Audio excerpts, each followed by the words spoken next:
تقبل الله منا ومنكم عيد مبارك علينا وعليكم. تقبل الله منا ومنكم عيد مبارك. عید کا دن اللہ تبارک و تعالیٰ کی طرف سے ضیافت کا دن ہے، یہ مہمان نوازی کا دن ہے. یہی وجہ ہے کہ عید کے دن روزہ رکھنا حرام ہے، حالانکہ اس سے پہلے رمضان المبارک کے مہینے میں روزہ رکھنا فرض تھا، لیکن عید کے دن روزہ رکھنا حرام ہے. تو عید کا دن جو ہے وہ اللہ کی طرف سے ضیافت اور مہمان نوازی کا دن ہے. اسی لیے آقا جناب رسول اللہ صلی اللہ علیہ وسلم عیدگاہ جانے سے پہلے کچھ میٹھی چیز کھا کے جایا کرتے تھے، چھوارا کھا کے جایا کرتے تھے اور طاق عدد کھا کے جاتے تھے، یعنی 1، 3، 5 یا 7 وغیرہ. تو اس موقع پر بہت سارے ہمارے احباب انہوں نے ایک سوال کیا کہ عید کے دن اگر ہم عید نہ منائیں، حالانکہ عید کا دن ہے لیکن اگر ہم خوشی نہ منائیں تو کیا ایسا کرنا ہمارے لیے ٹھیک ہے؟ کیونکہ بہت سارے گھروں میں ایسا ہوتا ہے کہ کسی کے یہاں انتقال ہوا، انتقال ہونے کے بعد جب عید آتی ہے، چاہے انتقال عید سے 3 مہینے پہلے ہوا، 4 مہینے پہلے ہوا، 6 مہینے پہلے ہوا، لیکن چونکہ انتقال ہوا ہے اس سال، اس گھر سے کوئی فرد گیا ہے، تو اس سال اس گھر والے عید نہیں مناتے. اگر کسی کے شوہر کا انتقال ہو جاتا ہے تو بیوہ کی عدت بھی پوری ہو گئی لیکن وہ عید نہیں مناتی.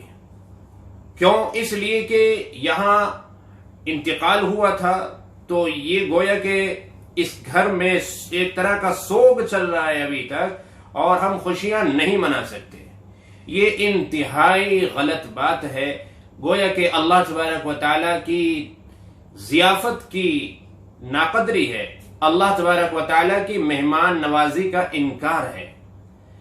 مہمان نواز وہ کریم ذات ہے جو ہمارا رب ہے، جو ہمارا خالق اور مالک ہے. اس کریم ذات کی مہمان نوازی کو ٹھکرانا یہ بہت بڑی ناشکری کی بات ہے. حالانکہ سوگ منانے کی جو اجازت ہے شریعت میں وہ زیادہ سے زیادہ 3 دن ہے. 3 دن سے زیادہ سوگ نہیں منایا جا سکتا. آپ نے حضرت ام حبیبہ رضی اللہ عنہا کا عمل بھی دیکھا ہوگا.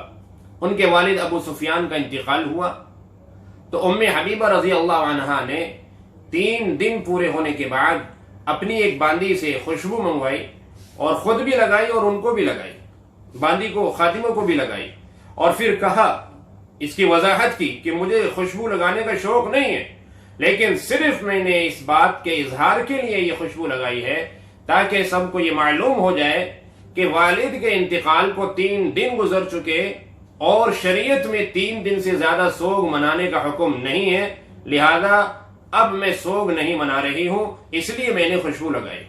اب آپ دیکھیے، آپ صلی اللہ علیہ وسلم کی ازواج مطہرات میں سے حضرت ام حبیبہ رضی اللہ عنہا عملی طور پر امت کو یہ پیغام دے رہی ہیں، یہ میسج دے رہی ہیں کہ 3 دن سے زیادہ سوگ منانے کی اجازت نہیں. ہاں، بیوہ جس کے شوہر کا انتقال ہو گیا، صرف اس کے لیے حکم ہے کہ 4 مہینے 10 دن وہ عدت میں رہے گی. اب 4 مہینے 10 دن کی عدت پوری ہو چکی ہے اور اب عید آ جاتی ہے تو اب جائز نہیں ہے کہ ہم اس عید میں حصہ نہ لیں، اس میں شرکت نہ کریں اور اس میں ہم خوشی نہ منائیں.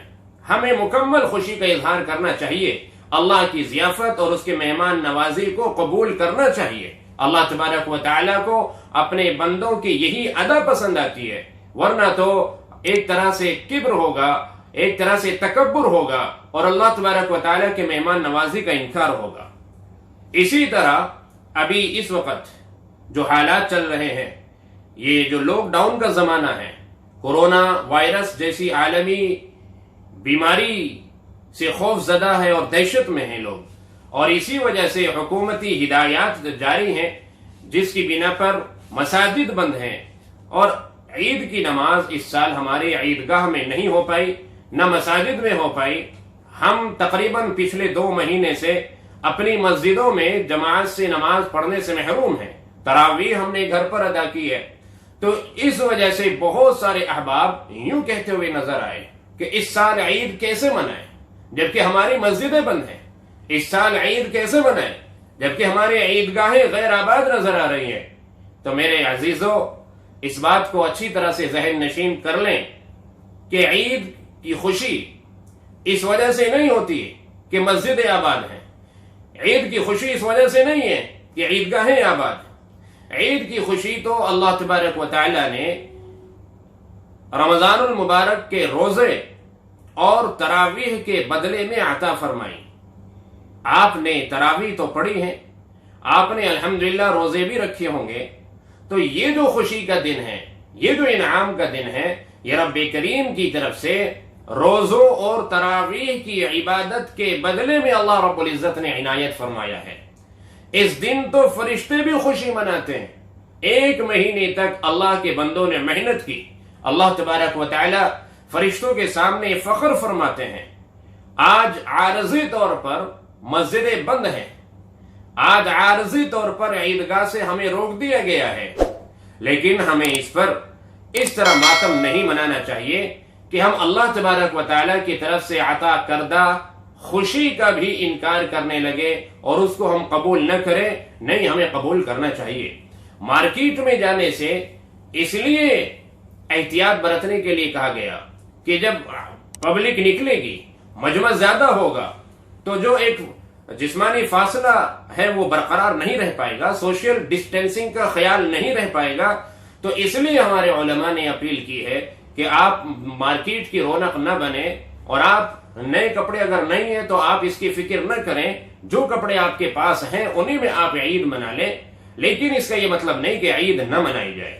اب آپ حتی الامکان خوشی کا اظہار کیجئے، جو آپ کے پاس اچھے کپڑے ہیں آپ ان کو پہنیے، آپ خوشبو کا استعمال کیجئے، رب کی بارگاہ میں عبادت کیجئے، یعنی نماز عید کی ادا کیجئے، سر بسجود ہوئیے۔